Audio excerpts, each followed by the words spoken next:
ድንበርህንም አለ ከኤርትራ ባህር እስከ ፈለስጤም ባህር ከምድረ በዳም እስከ ወንዙ ድረስ አደርጋለሁ።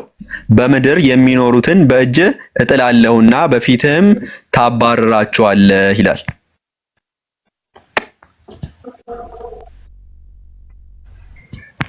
ይሄ በታሪክ ምዕራፍ ተፈጽሟል በሙሴ ካልክ ማስረጃው ታሳየን።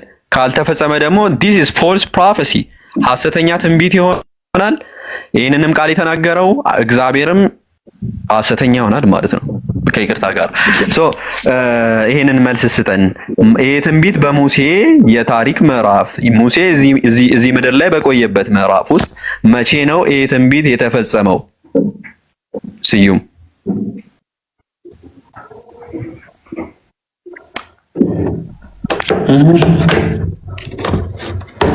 We are waiting. Answer the question. Hello.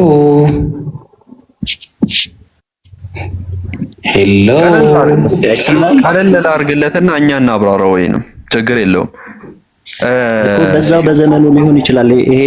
ይሄ ተፈጸመው እኮ በዘመኑ አልተፈጸመም እኮ ነው ያለው ችግሩ። በሙሴ ዘመን እንዲህ አይነት ታሪክ ተፈጥሮ አያውቅም። ሙሴ ከኤርትራ ባህር እስከ ፍልስጤም ባህር ድረስ ተቆጣጥሮ አያውቅም። ኦብቪየስሊ ሂስትሪ የሚመሰክረው ታሪክ የሚመሰክረው እውነታ ነው ራሱ ማለት ነው። መጽሐፍ ቅዱስን ግን ሙሉ ለሙሉ ብናነበው ማለት ነው ዘዳግም 1:31 4:21ን ብትመለከት እስራኤላውያን ኃጢአትን በመስራታቸው ምክንያት ይሄ ሳይፈጸም ቀርቷል። ይሄ ትንቢት ሳይፈጸም ቀርቷል። ኦኬ ትንቢቱ አልተፈጸመም። ለምን ከተባለ እስራኤላውያን ኃጢአትን በመስራታቸው ምክንያት ማለት ነው። ይሄ ትንቢት ያልተፈጸመው በሙሴ ያልተፈጸመው ትንቢት it makes sense ስሜት ይሰጣል። ስሜት የሚሰጠው የሙሴን ሚና በሚጫወተው እንደ ሙሴ ባለ ነብይ እንደሚፈጸም ነው። ስለዚህ እነዚህን ነገራቶች የሚፈጽመው ልክ እንደ ሙሴ ያለው ነብይ ዘዳግም 18:18 ላይ የተነገረው እንዳንተ ያለ ነብይ ያስነሳላችኋል የተባለው እንደ ሙሴ ያለው ነብይ እንደሆነ this is obvious በጣም ግልጽ የሆነ ነገር ነው። ስለዚህ የሙሴ ሚና የሚጫወተው ነብይ ነው ይሄንን የሚፈጽመው ማለት ነው። ምክንያቱም በሙሴ ዘመን አልተፈጸመምና ሙሴ ኤርትራን ባህር አልተቆጣጠረም እንዴ? ከኤርትራ ባህር እስከ ፈለስጤም ባህር ድረስ ተቆጣጥሯል። ሊሆን ይችላል ራሱ አያስኬድም ነው ባይሻር መጽሐፍ ታሪክ ይስቅብሃል። ለምሳሌ መጽሐፍ ቅዱስ ራሱ ሌላ መጽሐፍ ሪፈር ያደርጋል። ስዩም ይሄንን ስታወራ ቢሻማ ታሪክ ራሱ ይስቅብሃል አውጥቶ የምሬን ነው። ምንም የሚሰቀው ነገር የለም። ሙሴ ሂስቶሪካሊ ሁለት የከፈለ ሰዓት ያኔ ባህረ ኤርትራን ተቆጣጥሯል ማለት እንችላለን።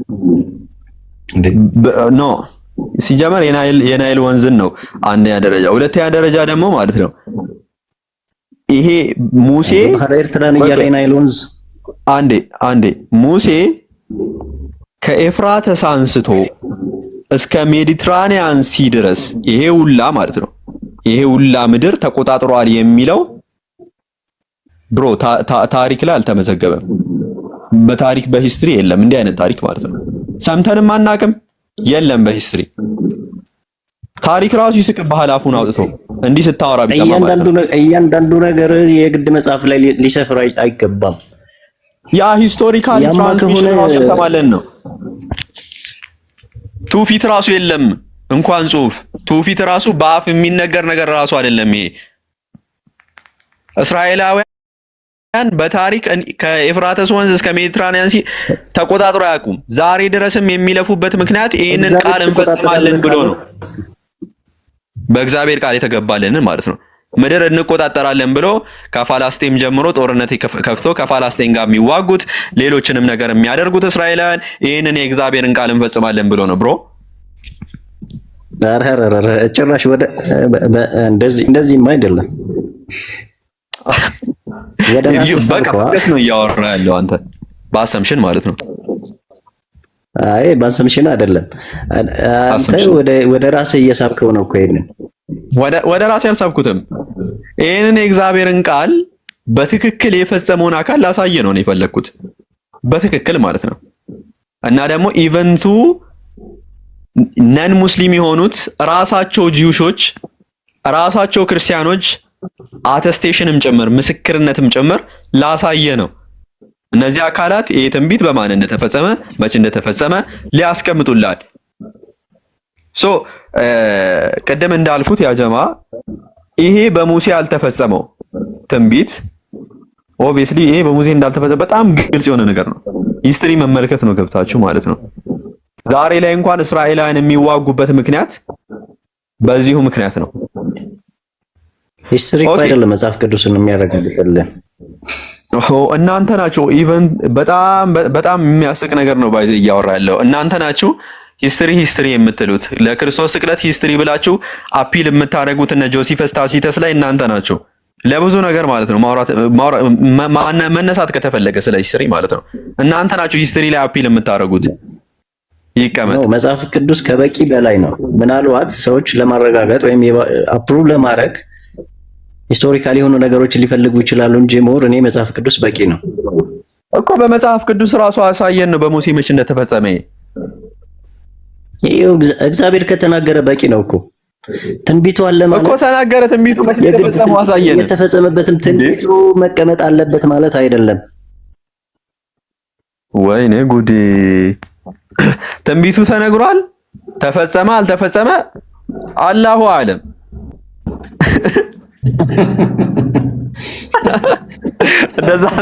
እንደዛ ነው እያልከን ያለው ስዩ።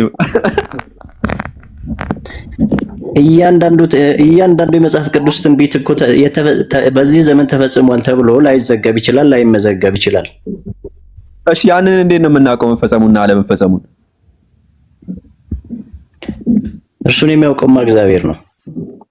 በቃ እግዚአብሔር ያውቃል። ለኛ የሚጠቅመንና ለልጆች ይጠቅማቸዋል፣ ይረባቸዋል። ያንን እግዚአብሔር አምላክ አስቀምጦልናል። በቃ ፓክ አድርግና እንትን በለው። እኛ በነቢዩ መሐመድ ሰለላሁ ዐለይሂ ወሰለም የተናቁ ሰው እንኳን እዛ ሄዶ ለመኖር የማይፈልግባት ያቺ አረቢያ ምድር ላይ ተወልደው ከዛች ትንሽዬ የአረብ ምድር ተነስተው ይሄንን ዓለም ከኤፍራተስ ወንዝ እስከ ሜዲትራኒያን ሲ ድረስ እነዚህ ኢራን፣ ፐርሺያ ምናምን ኢራን ፐርሺያ ነች ኦብቪየስሊ ፐርሺያ፣ ሮምን እነዚህን ሁላ ተቆጣጥረው ማለት ነው። ቱርክ ለነገሩ ቱርክ ሮማኖች ናቸው። እነዚህን ሁላ ተቆጣጥረው ያሉት የፈጸሙት እነዚህን ትንቢቶች ነብዩ መሐመድ ሰለላሁ ዐለይሂ ወሰለም ናቸው ኦብቪየስሊ ማለት ነው። ሂስትሪ ኢዝ ምንድነው? ለዚህ ምስክር ነው ራሱ ትልቅ ምስክር ነው ታሪክ ራሱ ማለት ነው። ኦብቪየስሊ አንድ ነገር ነው በእናንተ ላይ የማየው ነገር አንድ ነገር አለ። መጽሐፍ ቅዱስ ላይ የሆነች ነገር ተወስዳላችሁ። ከዛ በኋላ ከነብዩ መሐመድ ጋር የሚገጣጠም ሂስቶሪካል ነገር ካለ ከነብዩ መሐመድ ጋር ታገናኙና ለነብዩ መሐመድ ነው በዚህ ዘመን የተፈጸመው እንደዚህ ብላችሁ ታስቀምጡታላችሁ። ይሄ ደግሞ ኦብቪየስሊ ስህተት ነው።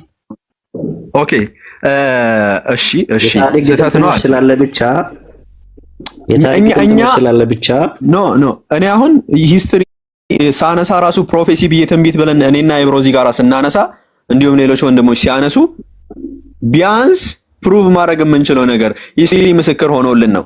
ማቴዎስ ወንጌል ትንቢት ብሎ የሚያቀርበውን ነገር ባሳይ ምሁራኖች መምህራኖች ትንቢት ብለው የሚያቀርቡላችሁ ነገራቶች ባሳይ ታፍራለህ። ለማርያም ትንቢት ብለው ማለት ነው ከብሉይ ኪዳን። ኦርቶዶክስ ነህ? አላፍርም። አንድ ትንቢት ባነሳ ነው አሁን ይሄ ሁሉ ዙሪያ ጥምጥም እየሄዳችሁ ኦርቶዶክስ ነህ? አንድ ነገር ኦርቶዶክስ ነህ? ኦርቶዶክስ ነህ? አዎ ኦርቶዶክስ ነኝ። ኦኬ ኦርቶዶክስ ከሆንክ ማለት ነው ኢሳይያስ ምዕራፍ 60 ላይ ለምሳሌ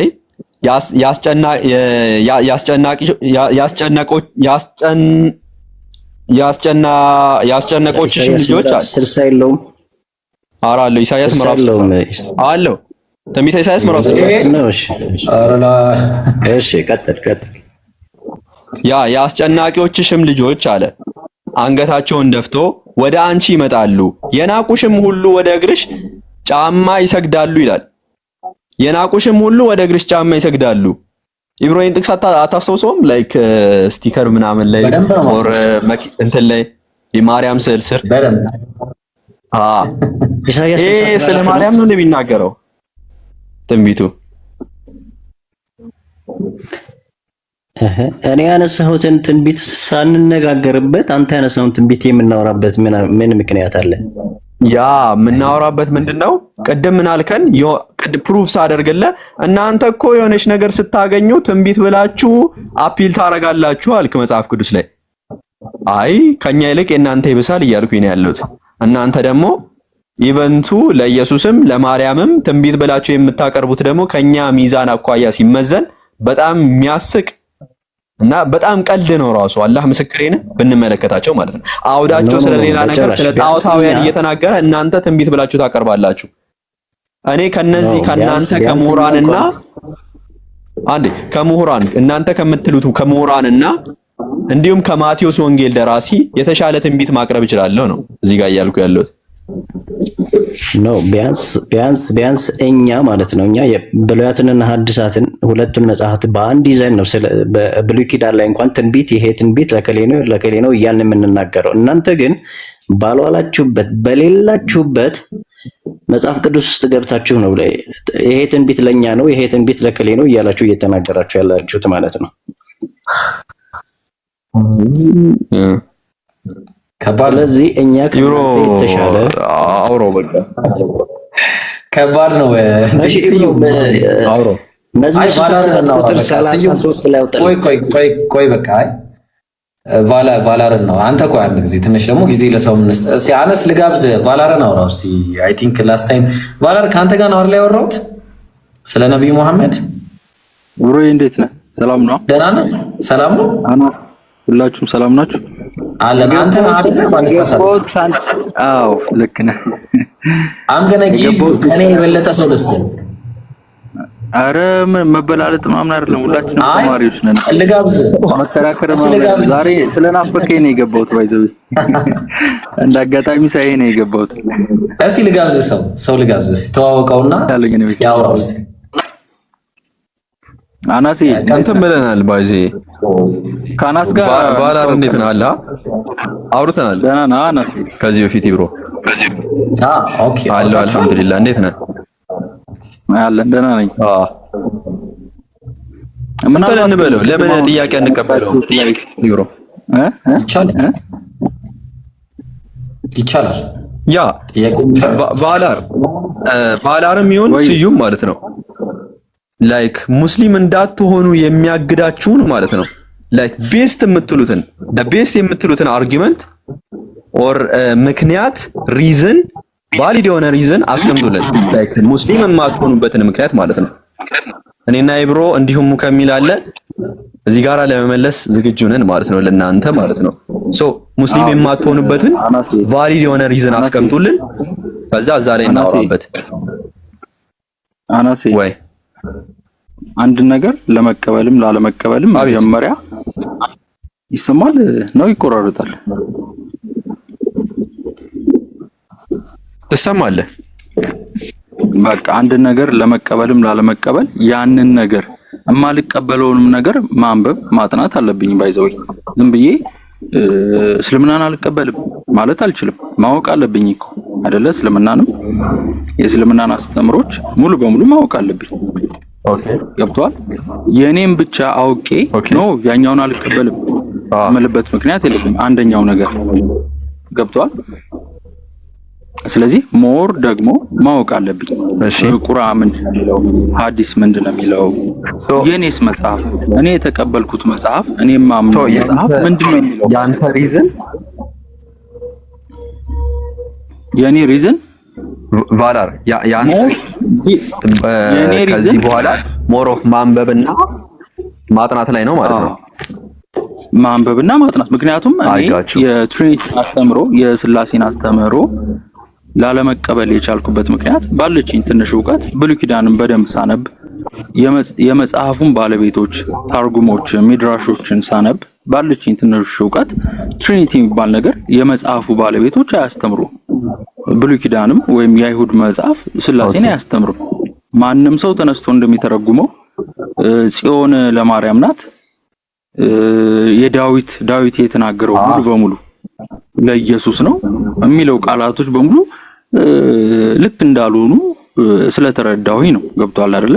ያንንም ስልህ ሙሉ በሙሉ አውቄዋለሁ እያልኩ አይደለም። ገብቷል? ገብቷል። ስለዚህ አሁን እኔ ያለሁበትን ቦታ ዲፌንድ ለማድረግ ደግሞ የአንተን እምነት በደንብ መማር ገብቼ መማር ምንድነው የምታስተምሩት እያልኩኝ ቅዱስ ቁርአኑንም በትክክል ሙሉ በሙሉ ማንበብ ባይጠበቅብኝ ኮር የሚባሉ ፌዞች አሏችሁ፣ ፒላር የሚባሉ ነገሮች አላችሁ። ስለዚህ እነሱን ደግሞ ማወቅ አለብኝ። ገብቷል አይደል? ዝም ብዬ ገብቼ የኔ እንደዚህ ይላል የእናንተ ልክ አይደለም ማለት አልችልም። ግን ደግሞ መጠየቅ ሲገባኝ ለመማር እጠይቃለሁ። ገብቷል አይደለ?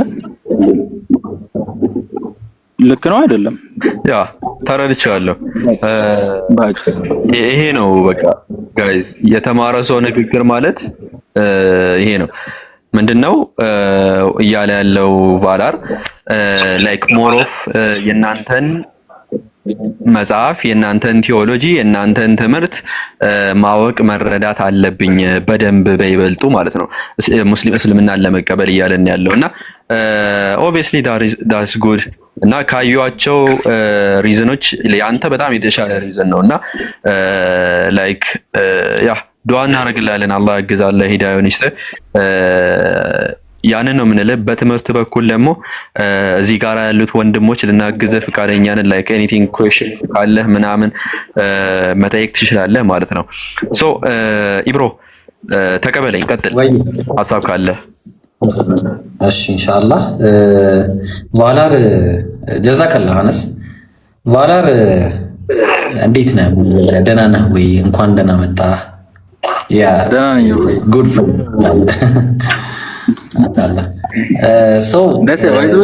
እስማኤል ስታደርጉሉ ስትስቅ ሳይህ ደስ ይለኛል። ማለት ዌልካሚንግ ፌስ ነው ያለ። ያ ነብዩ ሰለላሁ ዐለይሂ ወሰለም ምን እንዳሉ ታውቃለህ? ፈገግታ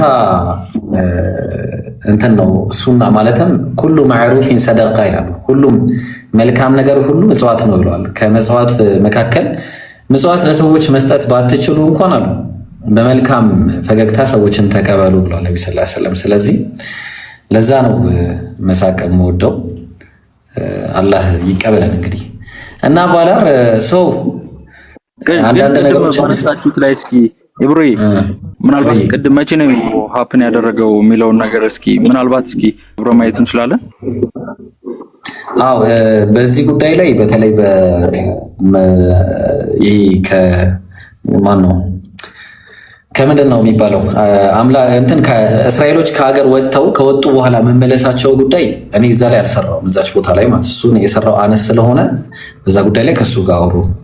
እኔ ሌሎች ፕሮፌሲዎች ላይ የሚሰራውት አነስ ቀጥል። ለምን መሰለህ አሁን ብዙ ጊዜ ኮንትራዲክት የምታደርጉኝ ለምሳሌ ቶራህ ላይ ያለውን ነገር ኦርቶዶክሱም ፕሮቴስታንቱም ሙስሊሙም እንደራሳቸው ኢንተርፕሬት ነው ብዬ ነው የማስበው። ምክንያቱም ሁሉም ሰው መጽሐፉ ሁሉም ሰው እንደፈለገው ለመተርጎም ዝግጁ ነው። ልክ ሞርሞኖች የራሳቸው መጽሐፍ እንዳሳተሙት ሁሉ each and every prophecy ወደኛ ነው የሚወስደው አይነት ነገር ነው ሁላችሁም ላይ የማየው። ኖርማሊ ግን ለምሳሌ ቅድሙ ፕሮፌሲ እንዴት ተፈጸመ የሚለው ነገር ለምሳሌ ለኔ መልስ የሚሆነኝ አንደኛ ነገሥት 4:21፣ ሁለተኛ ሳሙኤል 8:3፣ ሁለተኛ ዜና መዋዕል 9:26 እስኪ ምናልባት እያወጣን ብናያቸው ለምን መቼ ተፈጸመ ነገር ቆይ ኖ አይ እናያቸው እንትና ባላ እኔ በዚህ ነው እያልኩ አይደለም። አናስ ተንበለ ገብቷል። ችግር የለውም ሐሳብህን ማለት ነው። ጥቅሶቹ ላይ ገና ይሄድን ከምንከፍት ምናምን እዚሁ ሐሳብህን ጠቅለል አድርገህ ንገረኝና ከዛ በኋላ እዚህ ጋር መልስ ልስጥህ። ለምሳሌ ከወንድሞቻችሁ መካከል ነብይን አስነሳለሁ ሲል እኔ ለኢያሱ ነው የምለው፣ ለኢያሱ ነው። ምክንያቱም ሙሴ ከነዓን ይዟቸው አልገባም እኮ እስራኤል ገብቷል። ይዟቸው የገባው ኢያሱ ነው ገብቷል። ኖርማሊ ከወንድሞቻችሁ መካከል ነው የሚለው። ባይ ዘ ወይ የዕብራውያንን ወይም የአይሁድ መጽሐፍ አንብባችሁ ከሆነ በእርግጥ እስማኤል ወንድም ሊሆን ይችላል ገብቷል። ነገር ግን ወንድሞቻችሁ የሚለው ኢያሱ ጋር እናወራበት። አንዴ ባላር ኢያሱ ጋር እንቁምና ኢያሱ እንትና ሙሴ በነበረበት ሰዓት ነበር አይደለ? አዎ ኦኬ እሺ፣ ከዚሁ እንጀምር አርጊመንቱን። ሙሴ በነበረበት ሰዓት ኢያሱ ከነበረ ዘዳግም 18 ላይ ያለው ነብይ ደግሞ ኢያሱ ነው ከተባለ ኦኬ ይሄንን ነብይ ለመመር ይሄ ነብይ ማን እንደሆነ ለማወቅ ሙሴ ወይንም ደግሞ እግዚአብሔር ምን አስቀምጧል? መስፈርት አስቀምጧል። ምን የሚል መስፈርት አስቀምጧል? ትንቢትን ይናገራል። ያ ትንቢት ቢመጣ ትክክለኛ ነብይ ነው፣ ባይመጣ ደግሞ ያ ትክክለኛ ነብይ አይደለም ተብሎ ተቀምጧል አይደለ? ኦኬ በዛው ዘመን የሚመጣ ነብይ ቢሆን ኖሮ ለምንድነው ይሄንን መስፈርት ማስቀመጥ ያስፈለገው ለእስራኤላውያኑ? ምክንያቱም እስራኤላውያኑ ቀጥታ ሄደው ይሄ ትክክለኛው ነብይ መሆኑና ኢያሱ ዘዳግም 18 ላይ ያለው ነብይ መሆኑና አለመሆኑን ቀጥታ ሙሴን መጠየቅ ይችላሉ። ሙሴን መጠየቅ እየቻሉ ይሄ መስፈርት መቀመጡ መቀመጡ ምንድነው የሚያስይዘን ነጥብ? የሚያስይዘን ፖይንት ምንድነው? ይሄ ዘዳግም 18 ላይ የሚነሳው ከሙሴ ህልፈት በኋላ ምክንያቱም ሙሴ ካለፈ በኋላ እስራኤላውያኑ በራሳቸው ያንን ነብይ የሚለዩበትን መስፈርት ስላስቀመጠላቸው ማለት ነው። ስለዚህ at the same time immediately እንደማይላክ ይሄ በጣም ክሊር የሆነ ነገር ነው ራሱ ማለት ነው። እና ወደ ሌሎቹ ፖይንት ደግሞ እንሄድበታለን። መጀመሪያ ግን እዚህ ላይ ያንተን መልስ ፈልጋለሁ። ኢያሱ ፌል ያደረገበት ፕሮፌሲ አለ። ኢያሱ ፌል ያደረገበት ፕሮፌሲ አለ። መስፈርት ላይሆንበት ፌል ማድረጉ አይደለም ፖይንቱ። ፌል ማድረጉ አይደለም ፖይንቱ ቫላር ኦኬ። ግን ስትረዳው ሙሴ ፖይንቱን አልተረዳኸኝም። ወደ ከነዓን ይዟቸው አልገባም አይደለ? ማን ነው የእስራኤልን ህዝብ ወደ ከነዓን የገባው? ማን ነው? እሺ ኢያሱ። ወደ ተስፋይቱ ምድር እስራኤልን ይዞ የገባው ማን ነው? ስለዚህ ማለት ያ ኢያሱ ነው። እዛ ላይ ልመጣልህ። ሙሴ ፌል ያደረገበትን ነገር የፈጸመው ኢያሱ ነው። ነው አልፈጸመም። ሙሉ ትንቢቱን አልፈጸመም። ይኸው ላስቀምጥልህ ቫላር ሙሉ ትንቢቱን ኢያሱ አልፈጸመም። ከኤፍራተስ ወንዝ እስከ ሜዲትራኒያን ሲ ትቆጣጠራላችሁ ብሏል። በኢያሱ አልተፈጸመም። ይሄ this is obviously historically የምናውቀው ነገር ነው። እስራኤላውያን ከኤፍራተስ ወንዝ እስከ ሜዲትራኒያን ሲ ያለውን ይሄንን ሰፊ መሬት ሰፊ መልክዓ ምድር አልተቆጣጠሩም። ስለዚህ በኢያሱ አልተፈጸመም በመጀመሪያ ደረጃ ራሱ at the first point። ነገር ግን ፖይንቱ እዚህ ጋር ያለው ያ ነብይ ሙሴ ኢያሱ በሙሴ ዘመን ነበረ። ይሄ ነው ፖይንቱ። ይሄ ነው ኢያሱ ዘዳግም 18 ላይ የተጠቀሰው ነብይ እንዳልሆነ የሚያስይዘው። ለምን ከተባለ ለምን የሚለውን መጀመሪያ አስምርበት። ለምን አሁን በደንብ አዳምጠኝ። ለምን ከተባለ ምክንያቱ ምንድነው ከተባለ ምክንያቱ ሙሴ የዚህን ነብይ መመዘኛ መስፈርት አስቀምጧል። መስፈርት አስቀምጧል። ትንቢት ከተናገረ ይሄ ነብይ ትክክለኛ ነብይ ነው ብሎ አስቀምጧል። ተመጠ ነበረ መስፈርቱን አያስቀምጥም ነበረ ነው እያልኩ ያሉት። ለምን ከተባለ ቀጥታ ሄዶ እሱን ይጠይቁታል። ቀጥታ ሄዶ ይሄ ዘዳግም 18 ላይ ያለው እንዳንተ ያለ ነብይ ነው ወይ ብሎ ይጠይቁታል። ኦኬ እንጂ መስፈርትን ትንቢት ተናግሮ ትንቢቱ ካልመጣ ብሎ አያስቀምጥም ነበረ። ይሄ ምንድነው የሚያስይዘን ነጥብ? ይሄ የሚላከው ነብይ ገና በወደፊት ባልታወቀ ጊዜ ውስጥ ሙሴ ካለፈ ከሙሴ እልፈት በኋላ ባልታወቀ ጊዜ ውስጥ ወደፊት እነዚህ እስራኤላውያን በራሳቸው ይሄንን ነብይ ለይቶ የሚያውቁበትን መስፈርት ማስቀመጡን ነው የሚያስይዘን። ስለዚህ ይሄ ነብይ መቼ ነው የመጣው ከተባለ በሙሴ ዘመን እንዳልሆነ this is clear evidence ራሱ ገና ኢንተርቴክስቹአሊ ስንመለከት ራሱ አንተ ያ ነብይ ማን ነው ማለት ነብይ መሐመድ ሰለላሁ ዐለይሂ ወሰለም እስከ ፍልስጤም ባህር ድረስ ተደረጋችሁ ነብይ ሰለላሁ ዐለይሂ ወሰለም ማን ኦኬ ነብዩ መሐመድ ሰለላሁ ዐለይሂ ወሰለም እስራኤላውያንን ኦኬ ላስቀምጥልህ። ነብዩ መሐመድ ሰለላሁ ዐለይሂ ወሰለም ከጥቅሱ ጀምረን ስንመለከት ከዘዳግም 18 ጀምረን ምንድነው ያለው መስፈርት ከተባለ የተቀመጠ መስፈርት አለ። ከወንድሞቻቸው ነው የሚነሳው ተብሏል። ወንድሞች የተባሉት ደግሞ ወንድም የሚለው እዛ ጋር ያለው ቃል ማለት ነው። አይ ቲንክ አኽ የሚል ይመስለኛል። ይሄ አኽ የሚለው ቃል የቅርብ ዝምድናን የሚያሳይ ነው። የአንድ የማፀን ፍሬ የሆኑትን ማለት ነው ወንድምና እህትን የሚያሳይ ነው። የእንጀራ እናትን ኦር ደግሞ የእንጀራ ልጅን የእንጀራ ወንድምን የእንጀራ ወንድምን የሚያሳይ ነው። አኮርዲንግ ቱ ዘ ሌክሲካን ነው እያልኩ ያለሁት። አንዴ ላስረዳችሁ እምነቱ አኮርዲንግ ቱ ዘ ሌክሲካን በመዝገበ ቃላት መሰረት ማለት ነው። ሶ እዛ ጋራ ወንድም ሲባል ከእስራኤላውያን ውጪ ነው። ያንን በምንድን ነው የምናውቀው ከተባለ ዘዳግም 34:10 ላይ ምን የሚል መስፈርት ተቀምጧል? እንደ ሙሴ ያለ ነብይ በእስራኤል ምድር አይነሳም የሚል መስፈርት ተቀምጧል። ስለዚህ በእስራኤል አይደለም የሚነሳው፣ ከእስራኤል ውጪ ነው የሚነሳው። ከእስራኤል ውጪ ተነስቷል ወይ እንዲህ አይነት ነብይ ከተባለ ኦፍ ኮርስ ተነስቷል። የእስራኤል ወንድሞች የሆኑት እስማኤላውያን ወይንም ኤዶማውያን ናቸው። ከእስማኤላውያን መካከል እንደ ሙሴ ያለ ነብይ ተነስቷል። ኦብቪየስሊ ነብዩ ሰለላሁ ዐለይሂ ወሰለም ናቸው። ኦኬ ይህንን መስፈርት ያሟላሉ። ነብዩ ሰለላሁ ዐለይሂ ወሰለም እንደ ሙሴ የመሆንንም መስፈርት ያሟላሉ። አዲስ ሕግንና አዲስ ከቨነንትን ይዞ ከመምጣት አኳያ በተጨማሪም ደግሞ ስለ ምድሩ ስንመጣ እስራኤልን ከባርነት ወደ ማውጣት ስንመጣ እዚህ ጋራም ስንመጣ ነብዩ ሰለላሁ ዐለይሂ ወሰለም ያሟላሉ። ምክንያቱም ይሄንን ዘጸአት ላይ ያለውን ትንቢት ድጋሚ ሚልኪያስ ይጠቅሷል። ሚልኪያስ የነበረበት ታይም የባቢሎናውያን የባርነት ቀንበር የባቢሎናውያን ኤግዛይል አልፏል። የማን ኤግዛይል ነው ያለው? ከዛ በኋላ የመጣው የሮማውያን ነው። ከባር ኮክባ አመጽ በኋላ ሮማውያን ያምጻሉ፣ እስራኤላውያን ያምጻሉ። ከዛ በኋላ ህዝቦቻቸው ተጨፈጨፉ። አንዳንዶቹ ወደ ወህኒ ቤት ወረዱ፣ አንዳንዶቹ ደግሞ እናቶች ልጆቻቸውን እንዳለ አጡ። ከቤተ መቅደሱ ከኢየሩሳሌም ተሰደዱ፣ እንዳይገቡ ተከለከሉ። ሴቶቻቸው የወር አበባ የሚያዩበትን እና የሚጸዳዱበትን ያንን ቆሻሻ ቤተ መቅደሱ ላይ እየጣሉ ያራክሱት ነበር ቤተ መቅደሱን።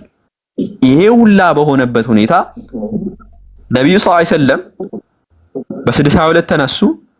ከዛ በኋላ እርሳቸውና ተከታዮቻቸው ዑመር ኢብኑ አልኸጣብ እዛ ሄዶ ኢየሩሳሌም ድረስ ሄዶ ኢየሩሳሌምን ተቆጣጠሩ። ወደ ኢየሩሳሌም እንዲገቡ ተፈቀደላቸው። ቦታውን አብሮ አጸዱ። this is all Jewish attestation by the Jewish attestation ፓላስቲንን አንድ ፓላስቲን ላይ የተጻፈ ፓላስቲን የሚል የተሰኘ አንድ መጽሐፍ አለ። ከአእምሮዬ ስለሆነ ከፍትላለሁ አስፈላጊ ከሆነ ሊትራሊ አቴስቴሽን የራሳቸው ምስክርነት ነው። ሄዶ ሙስሊሞች አብሯቸው ቤተ መቅደሱን አጽድተው ከዛም በኋላ ነው ሙስሊሞች ከኤፍራተስ ድረስ እስከ ሜዲትራኒያን ሲ ዛሬም ድረስ ተቆጣጥረዋል እንደምታዩ። ስለዚህ እነዚህን ሁሉ ትንቢቶች በነብዩ ሰለላሁ ዐለይሂ ወሰለም እንደተፈጸሙ ከዚህ ሁሉ አኳያ መረዳት እንችላለን። ኦብቪየስሊ አረዘምኩት። ሙስሊሞች ናቸው፣ በሙስሊሞች ነው የተፈጸመው። ኖ አይደለም። አሁን እስራኤል የፍልስጤም ባህር የተቆጣጠረበት ሰዓት መቼ ነው? በነብዩ መሐመድ እስራኤል አልተቆጣጠረችም። እስራኤል እኮ ኦልሬዲ ፌል አደረገች ነው እያልኩ ያለሁት። እንዴ ታዲያ ፕሮፌሲው የቱ ጋር ነው ሀፕን ያደረገው? ማን ነው ወንድሞቻቸው ናቸው ሀፕን ያደረገው? አዎ ያንን ነው እያልኩ ያለሁት። ፕሮፌሲው እስማኤል according to the bible አናሲ ሶሪ according to the bible ከወንድሞቻችሁ መካከል ከሚል ከወንድሞቻችሁ ከእስማኤላውያን ወይም ከአረባውያን ለምን አይለውም ነበር? እስማኤል የአረባውያን ለምንድን ነው እዛው ላይ ከወንድሞቻችሁ ከወንድሞቻችሁ ሲል ሜቢ ከይሁዳ ነገስ የሚነሳ ከሆነ ከወንድሞቻችሁ ከይሁዳ ነገስት ከይሁዳ ነገድ ልበለው ለምን አይገልጸውም? ለምንስ እንደዛ ይለዋል? ከፈለገ ለምንድን ነው ከወንድሞቻችሁ እንትቶ ወንድሞቻችሁ ተብሎ የተጠቀሰበት ቃል ሌላ ማስረጃ ልታመጣልኝ ትችላለህ? ለእስራኤላውያን እስማኤላውያን ወንድሞቻችሁ ኦኬ፣ እሱ ላይ እንመጣበታለን። እሱ ላይ እንመጣበታለን። ችግር የለውም ሰጣለሁ። እሱ ላይ ግን ብዙ ፖይንቶችን እየረገጥኩ ነው። ያውን ያነሳ ሐሳብ በጣም የማያስኬድ ሐሳብ ነው ኦብቪየስሊ ማለት ነው። ወደ ሁለተኛው ነጥብ እንምጣ። ችግር የለውም። እስኪ አንደኛ ነገስት 4:21 ነው ማለት እስኪ ለምሳሌ አንደኛ ነገስት 4:21 ቆይ አንድ ይባላል ከፍትልሃለሁ። ረጋ በል ኦኬ፣ ወደ ወንድሞች እንምጣ። ከዛ በኋላ አንደኛ ነገስት ላይ እንሄዳለን። ወንድሞች ወደሚለው ራሱ ብንመጣ ማለት ነው እስማኤላውያን የእስራኤል ወንድሞች ብሎ ተገልጿል ወይ ወደሚለው ሐሳብ ማለት ነው። በመጀመሪያ ደረጃ ወንድሞች የሚለው ራሱ ቅድም ሌክሲካን ጠቅሼ ነበረ። የቅርብ ስጋ ዝምድና ያላቸውን ያመላክታል ብያለሁ። ያንን ዳስ ዘ ፈርስት ፖይንት። ታልሙዶችን ትቀበላለህ አይደለ? ባላር መጀመሪያ እኔ በደንብ አላነበብኩትም። ይሄ ነው ግን ትቀበላለህ አይደል? እኔ አይሁድ አይደለም እኮ ታልሙድን የምቀበልበት ሚድራሾች አሉ። ሀጋሪክ ሚድራሽ አለ፣ ሀለቃይክ ሚድራሽ አለ። አይሁዶች የሚጠቀሙበት ትርጓሜ አለ። እነሱን በተወሰነ መንገድ አንብቤያለሁኝ። ግን ታርጉም ላይ ወይ ታልሙድ ላይ ታርጉም አረማይክ ወርድ ነው ባይዘው ወይ ግን ታልሙድ ላይ ከመምጣት በፊት አሁን ያለውን ቃል አሳይተኝ። እሺ ሶሪ ብሮ። እሺ አንተን አይደለም ታብታብ ነው ያልኩት። ኖ አንተን አላልኩም። እኔ ቀጥል ብሮ በቃ ኖ እኔ አላወራሁም። ታብታብ አድርጉ ነው ያልኩት። አይ እኔ ደግሞ ሰዓት አታውራ እያልከኝ መስሎኝ ነው። እሺ መርሃባ አናሴ ከዛ በፊት ከመድረሳችን ባይዞ ፕሮፌሲ ማለት ግዴታ ሾርት ተርም አይደለም አይደለ? በአጭር ጊዜም ብቻ መሆን የለበትም፣ ለረጅም ጊዜም ይፈጸማል አይደለ? አናሴ ጊዜም ብቻ መሆን የለበትም፣ ለረጅም ጊዜም ዳስ ዘ ፖይንት አናሴ በቃ ኤኒዌይስ ግን ስለዚህ አቡ በለጠ ሚዩት አድርግ እስኪ። ስለዚህ አንደኛ ነገስትን ለምን አናየውም? አንደኛ ነገስት 4:21ን ለምን አናየውም? ፕሮፌሲ ኢሚዲየትሊ ለምሳሌ በዛ ሰዓት ደስ ይበልክ። አንተ ለምሳሌ ከፈተው አይ ለማየት ነው ባይዘው ቼክ እንድናደርግ ከፈተው እኮ ችግር የለውም። እሺ አንደኛ ነገስት ስንት ላውጣለህ? ስንት ነው ያልከው? 4:21 አንደኛ ነገስት 4:21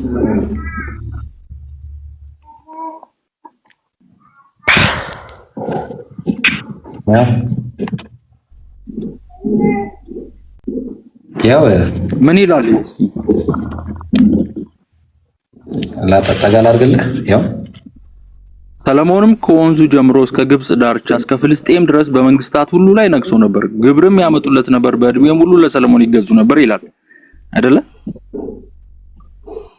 እስከ ፍልስጤም ድረስ ምን ማለት ነው? እሺ ሰለሞንም በሰለሞን የዚህ ትንቢት ፍጻሜ ነው እያልከኝ ያለው? ቆይ የትንቢቱ ፍጻሜ ሰለሞን ነው እያልከኝ ያለው? አንተ እኮ ይሄን ደግሞ ይሄን ፖይንቱን ላስቀምጥልህ። ከነብዩ መሐመድ ሰለሞን ነበር። ላስቀምጥልህ ይሄንን አይደለ? ሞር ትረስት ወርዚ እኮ አዳምጠኝ። እሺ አዳምጠኝ። አዎ ይሄ ትንቢት በሰለሞን እንዳልተፈጸመ how do we know? በሰለሞን እንዳልተፈጸመ ማለት ነው። እንዴት ነው የምናውቀው ከተባለ this በጣም ፕሪቲ ሲምፕል ነው ራሱ ማለት ነው። ምክንያቱ ደግሞ ምንድነው? አንደኛ ደረጃ ጥቅሱ ላይ ስንሄድ ራሱ ሰለሞን ጂውሾችን ከአርነት አውጥቷቸዋል። አንደኛ ደረጃ ከማን አርነት እኮ ያንን ነው የምልህ። ከአርነት አላወጣቸውም አይደል? ከማን አርነት ሲጀመር ራሱ ያ ነው ፖይንቱ። እዛ ጋር የተጠቀሰው ነብይ አናሲ ኤግዛይሉ መቼ ነው የተጀመረው? የትኛው ስደት? የትኛው ኤግዛይል እኮ ባርነቱ መቼ ነው የተጀመረው? ያ ነው እኮ ፖይንቱ። ያ ነው እኮ ፖይንቱ። ሰለሞን ከኤግዛይል አላወጣቸውም ሲጀመር ማለት ነው። ኤግዛይሉ አልተጀመረም በሱ ታይም ላይ። ሶ ዳስ ዘ ፖይንት፣ የመጀመሪያው ፖይንት። ምክንያቱም ምንድነው ከተባለ እዛ ጋር የተጠቀሰው ዘዳግም 18:18 ላይ የተጠቀሰው ነብይ ከኤግዛይልም ጭምር የሚያወጣቸውና ይሄንን ምድርም የሚቆጣጠር ነው።